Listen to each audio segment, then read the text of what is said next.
গান না, একটা বিশ্বকাপের গান আর ৪.৫ বিলিয়ন মানুষ। সংখ্যাটা কত বড় জানেন? ৪ এবং ৫-এর পর ৮টা শূন্য দিতে হয়। আর এভাবেই ফিফা গত ৫০ বছরেরও বেশি সময় ধরে কখনো অসাধারণভাবে সফল হয়েছে, আবার কখনো চরমভাবে ব্যর্থ হয়েছে। আসুন শুরুতেই একটা ম্যাচ খেলি। প্রশ্ন: ২০১০ সালে স্পেন কতগুলো গোল করে চ্যাম্পিয়ন হয়েছিল?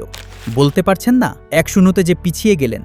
এবার আরেকটি প্রশ্ন: ২০১০ বিশ্বকাপে ওয়াকা ওয়াকা গানটি কে গেয়েছিলেন? এই তো বলতে পেরেছেন, শাকিরা। Score line ১-১। অভিনন্দন আপনাকে। Match draw.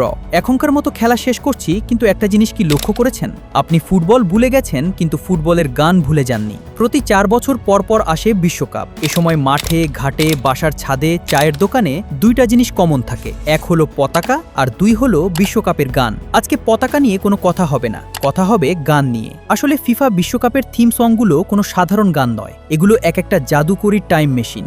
একটা মাত্র গান যেন পুরো বিশ্বকে এক করে ফেলতে পারে। তাই আজকের ভিডিওতে কথা হবে বিশ্বকাপ থিম সং নিয়ে, এর ইতিহাস, সেই সাথে জানবো কেন গানগুলো আপনি যতটা ভাবেন তার থেকেও গুরুত্বপূর্ণ, এবং র্যাঙ্ক করব বিশ্বকাপের ইতিহাসের সেরা 10টি থিম সং। আপনি চাইলে এখনই কমেন্ট করতে পারেন আপনার কাছে সেরা বিশ্বকাপ গান কোনটি। তাহলে চলুন শুরু করা যাক। ১৯৩০ সাল থেকে বিশ্বকাপ শুরু হলেও শুরুতে কোনো থিম সং ছিল না। সে সময় ফুটবলই ছিল সব এবং আকর্ষণের কেন্দ্রবিন্দু। ১৯৬২ সালে চিলি বিশ্বকাপ থেকে থিম সঙের প্রচলন শুরু হলেও এর পরিচিতি পায় ১৯৬৬ সালের ইংল্যান্ড বিশ্বকাপে। গানটার নাম ছিল ওয়ার্ল্ড কাপ উইলি। বিশ্বকাপের মাস্কট ওয়ার্ল্ড কাপ উইলিয়ের সাথে মিল রেখে এর নামকরণ করা হয়। ইংল্যান্ডের একটি লোকাল ব্যান্ড লনি ডনেগান এটা পারফর্ম করেছিল। গানটা ছিল পুরোপুরি ব্রিটিশ, পুরোপুরি স্থানীয়, আর একটু হালকা ধরনের, কিন্তু এটাই ছিল শুরু। এরপর ধীরে ধীরে ফিফা বুঝতে পারল যে বিশ্বকাপ শুধু একটা টুর্নামেন্ট না, এটা একটা গ্লোবাল ইভেন্ট, আর একটা গ্লোবাল ইভেন্টের জন্য দরকার একটা গ্লোবাল সাউন্ড। আর তখন থেকেই ফিফা থিম সঙের বাজেট বাড়তে শুরু করলো। আর এখনটার প্রতিটি থিম সঙের জন্য ফিফার বাজেট শুনলে আপনার চোখ কপালে উঠবে। এখন হয়তো আপনি প্রশ্ন করবেন, এটা তো শুধু একটা গান, এত গুরুত্ব দেওয়ার কি আছে?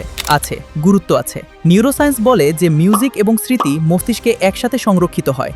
যে মুহূর্তে আপনি একটা গান শোনেন, আপনার মস্তিষ্ক সেই গানের সাথে জড়িত সব আবেগ, সব স্মৃতি একসাথে জাগিয়ে তোলে। এই কারণেই ওয়াকা ওয়াকা শুনলে আজও আমাদের শৈশবের কথা মনে পড়ে, আনন্দে নেচে ওঠে মন। কারণ ওই গানটা শুধু একটা মিউজিক পিস না, এটা ২০১০ বিশ্বকাপের পুরো অনুভূতিটাকেই ধরে রেখেছে। আর একটা থিম সং তৈরির প্রক্রিয়াটা মোটেও সহজ না। ফিফা এর মার্কেটিং টিম কয়েক বছর আগে থেকেই কাজ শুরু করে। তারা মূলত ৩টি জিনিস মাথায় রেখেই একটা গান তৈরি করে। প্রথমত, গানটা হতে হবে ইউনিভার্সাল, মানে ৮ বছরের বাচ্চা থেকে ৬০ বছরের দাদা সবাই যেন ফিল করতে পারে। দ্বিতীয়ত, গানটাই থাকতে হবে হোস্ট দেশের সাংস্কৃতিক পরিচয়, সেটা হতে পারে ইনস্ট্রুমেন্ট, ভাষা বা মিউজিক স্টাইলে। তৃতীয়ত, গানটাকে স্টেডিয়ামে লাইভ পারফর্ম করা যেতে হবে, কারণ ওপেনিং সেরিমনি প্রায় ৫০০ মিলিয়নেরও বেশি মানুষ দেখবে। এখানে সবচেয়ে বড় বিতর্কটা আসে, লোকাল আর্টিস্ট নাকি গ্লোবাল সুপারস্টার। কেউ কেউ বলেন হোস্ট দেশের শিল্পীকে দিয়ে গান করানো উচিত, কারণ এতে সেই দেশের সংস্কৃতির প্রতি সম্মান দেখানো হয়। আবার অনেকে বলেন গ্লোবাল রিচের জন্য দরকার গ্লোবাল নাম। আর ২০১০ সালে শাকিরা এই দুটো দিক একসাথে সমাধান করেছিলেন। এবার আসুন র্যাঙ্ক করি ইতিহাসের সেরা 10টা বিশ্বকাপ থিম সং। এই র্যাঙ্কিং 3টা জিনিস মাথায় রেখে করা হবে: ভিউ ও স্ট্রিমিং সংখ্যা, সাংস্কৃতিক প্রভাব, এবং গানটা কতটা সময় ধরে টিকে আছে। 10 নম্বরে আছে গ্লোরিল্যান্ড, ১৯৯৪, ইউএসএ। আমেরিকার প্রথম বিশ্বকাপের জন্য বিখ্যাত আমেরিকান গায়ক ড্যারিল হল এবং মিউজিক্যাল গ্রুপ সাউন্ডস অব ব্ল্যাকনেস একসাথে এই গানটা করেছিলেন। গানটি যুক্তরাষ্ট্রের নিজস্ব সংস্কৃতি, বিশেষ করে আমেরিকান গসপেল, পপ এবং R&B মিউজিকের দারুণ এক সংমিশ্রণ তুলে ধরেছিল। 9 নম্বরে আছে লা কোপা দে লা ভিদা, ১৯৯৮, ফ্রান্স। গানটি গেয়েছিলেন বিখ্যাত ল্যাটিন পপ তারকা রিকি মার্টিন। এটি বিশ্বকাপের ইতিহাসে সর্বকালের অন্যতম সেরা এবং তুমুল জনপ্রিয় একটি গান, যার গো গো গো আলে আলে আলে কোরাসটি আজও ফুটবল ভক্তদের শরীরে শিহরণ জাগায় এবং বিশ্বজুড়ে চার্টগুলো শীর্ষে ছিল। বিশ্বকাপটি ফ্রান্সে অনুষ্ঠিত হলেও গানটিতে ফরাসি সংস্কৃতির চেয়ে ল্যাটিন মিউজিকের উৎসবমুখর আমেজ বেশি ফুটে উঠেছিল। ৮ নম্বরে আছে বুম, ২০০২, কোরিয়া, জাপান। গানটি গেয়েছিলেন জনপ্রিয় আমেরিকান পপ গায়িকা অ্যানাস্টাসিয়া। গানটি আগের বিশ্বকাপের মতো ততটা আইকনিক না হলেও এর শক্তিশালী কণ্ঠ এবং ড্যান্স পপ সুর সে সময় বেশ জনপ্রিয়তা পেয়েছিল এবং বিভিন্ন মিউজিক চার্টে ভালো অবস্থান তৈরি করেছিল। মজার ব্যাপার হলো, এই গানে কোরিয়া বা জাপানের ঐতিহ্যবাহী বাদ্যযন্ত্র বা সুরের চেয়ে আধুনিক ওয়েস্টার্ন পপ ও ইলেকট্রনিক মিউজিকের প্রভাব বেশি ছিল। 7 নম্বরে আছে the time of our lives, ২০০৬, Germany. গানটি গেয়েছিলেন বিখ্যাত বহুজাতিক ক্লাসিক্যাল ক্রসওভার গ্রুপ ইল ডিভো এবং জনপ্রিয় আমেরিকান R&B গায়িকা টনি ব্র্যাক্সটন। অন্যান্য বিশ্বকাপের ড্যান্স বা পপ ট্র্যাকগুলোর চেয়ে এটি ছিল সম্পূর্ণ ভিন্ন, একটি ধীর লয়ের আবেগময় অপেরা পপ গান। জার্মানি বিশ্বকাপের মূল স্লোগান ছিল a time to make friends. আর গানটির শক্তিশালী কণ্ঠ ও ধ্রুপদী সুর সেই বিশ্বজনীন ঐক্য ও ফুটবলের গভীর আবেগকে দারুণভাবে ফুটিয়ে তুলেছিল। 6 নম্বরে আছে উই আর ওয়ান 2014 ব্রাজিল। গানটি যৌথভাবে গেয়েছিলেন বিখ্যাত rapper Pitbull, pop icon Jennifer Lopez এবং জনপ্রিয় ব্রাজিলিয়ান গায়িকা ক্লোডিয়া লেইট। গানটি বিশ্বজুড়ে দারুণ হিট হয়েছিল এবং এর মিউজিক ভিডিওটি ইউটিউবে ব্যাপক জনপ্রিয়তা পায়। গানটিতে ব্রাজিলের বিখ্যাত আফ্রো ব্রাজিলিয়ান ওলোদাম ড্রামের তীব্র ছন্দ এবং ক্লডিয়া লেইটের কণ্ঠে পর্তুগিজ ভাষার ব্যবহার ছিল, যা দেশটির ঐতিহ্যবাহী কার্নিভাল ও উৎসবমুখর সংস্কৃতির প্রতিনিধিত্ব করে। যদিও অনেক স্থানীয় ব্রাজিলিয়ান গানটি নিয়ে সমালোচনা করেছিলেন, যে দেশে সাম্বা জন্ম নিয়েছে সেখানের বিশ্বকাপে পিটবুল গাইছে, এটা নিয়ে বেশ ভালো বিতর্ক হয়েছিল। 5 নম্বরে আছে লিভ ইট আপ 2018 রাশিয়া।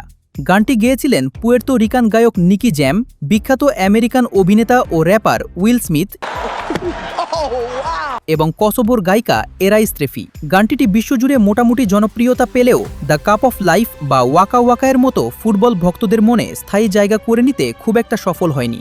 4 নম্বরে আছে হাইয়া হাইয়া 2022 কাতার। গানটি যৌথভাবে গেয়েছিলেন আমেরিকান গায়ক ত্রিনিদাদ কার্ডোনা, নাইজেরিয়ান অ্যাফ্রোবিটস তারকা ডাভিডো এবং কাতারের স্থানীয় গায়িকা আয়েশা। গানটি বিশ্বজুড়ে বেশ সমাদৃত হয়, বিশেষ করে এর আনন্দদায়ক এবং উৎসবমুখর সুরে। গানটিতে আমেরিকান R&B এবং আফ্রিকান সুরের সাথে মধ্যপ্রাচ্যের ঐতিহ্যবাহী বাদ্যযন্ত্রের এক চমৎকার ফিউশন ঘটানো হয়েছিল। কাতারি গায়িকা আয়েশার সুমধুর কণ্ঠ এবং গানটির আবহ কাতার তথা সমগ্র আরব বিশ্বের নিজস্ব সংস্কৃতি, আতিথেয়তা এবং আধুনিকতার সাথে ঐতিহ্যের মেলবন্ধনকে দারুণভাবে ফুটিয়ে তুলেছিল। 3 নম্বরে আছে নোত্তি ম্যাজিচে 1990 ইতালি। এটা একটু অপ্রত্যাশিত পছন্দ হতে পারে, কিন্তু যারা 1990 বিশ্বকাপ দেখেছেন তারা জানেন এই গানটা কি। নোত্তি ম্যাজিচে মানে মায়াবী রাত বা জাদুর রাত। পুরো ইতালি সেই গ্রীষ্মে এই গান গেয়েছে, কেঁদেছে, জয় করেছে এবং হেরেছে। এটা ছিল প্রথম থিম সং যেটা সত্যিকার অর্থে একটা জাতির সাথে, একটা মুহূর্তের সাথে মিশে গিয়েছিল। 2 নম্বরে আছে ওয়েভিন ফ্ল্যাগ 2010 দক্ষিণ আফ্রিকা। আপনি হয়তো ভাবছেন, আরে এটা তো বিশ্বকাপের অফিসিয়াল থিম সং না, তবে বিশ্বজুড়ে এর পরিচিতি এবং জনপ্রিয়তার জন্য একে 2 নম্বরে জায়গা দেওয়া হয়েছে। সোমালি কানাডিয়ান শিল্পী কানান তার ট্রুবাডুর অ্যালবামের জন্য গানটি প্রথম রিলিজ করেন 2009 সালে। এই মূল ভার্সনটি ফুটবলের জন্য তৈরি ছিল না, এটি মূলত সোমালিয়ার গৃহযুদ্ধ, মানুষের সংগ্রাম এবং স্বাধীনতার স্বপ্নের উপর ভিত্তি করে লেখা একটি অনুপ্রেরণামূলক গান ছিল। তবে 2010 বিশ্বকাপের আগে কোকাকোলা যখন গানটিকে তাদের গ্লোবাল স্পন্সরশিপ ক্যাম্পেইনের জন্য বেছে নেয়, তখন এর মিউজিকে পরিবর্তন আনা হয়। গানের কথা কিছুটা বদলে এতে আরও বেশি উৎসবমুখর বিট যোগ করে সেলিব্রেশন মিক্স নামে নতুনভাবে রিলিজ করা হয়। এবার 1 নম্বর ওয়াকা ওয়াকা 2010 দক্ষিণ আফ্রিকা। এটা নিয়ে কোনো বিতর্ক নেই। 4.5 বিলিয়নেরও বেশি ইউটিউব ভিউ, বিশ্বের 74টিরও বেশি দেশে চার্টে নম্বর 1। 2010 বিশ্বকাপ শেষ হওয়ার 15 বছর পরেও প্রতিদিন লক্ষ লক্ষ মানুষ এই গান স্ট্রিম করছে। গানটিতে শাকিরার ল্যাটিন পপ এনার্জির সাথে আফ্রিকার খাঁটি ঐতিহ্যবাহী সুরের এক অপূর্ব মেলবন্ধন তৈরি হয়েছিল। এর বিখ্যাত ওয়াকা ওয়াকা কোরাসটি মূলত ক্যামেরুনের একটি জনপ্রিয় মাকোসা গানের সুর থেকে অনুপ্রাণিত। ইংরেজি ভাষায় লেখা গানটি বাংলাদেশের সাধারণ মানুষও বিড়বিড় করে বলতে পারে। ফুটবল প্রিয় প্রতিটি মানুষের কাছে তাই এই গানটি আবেগের। ভিডিও ভালো লাগলে ভিডিওতে একটা লাইক দিয়ে দিয়েন, আর অবশ্যই চ্যানেলটা সাবস্ক্রাইব করে পাশেই থাকবেন। Thanks!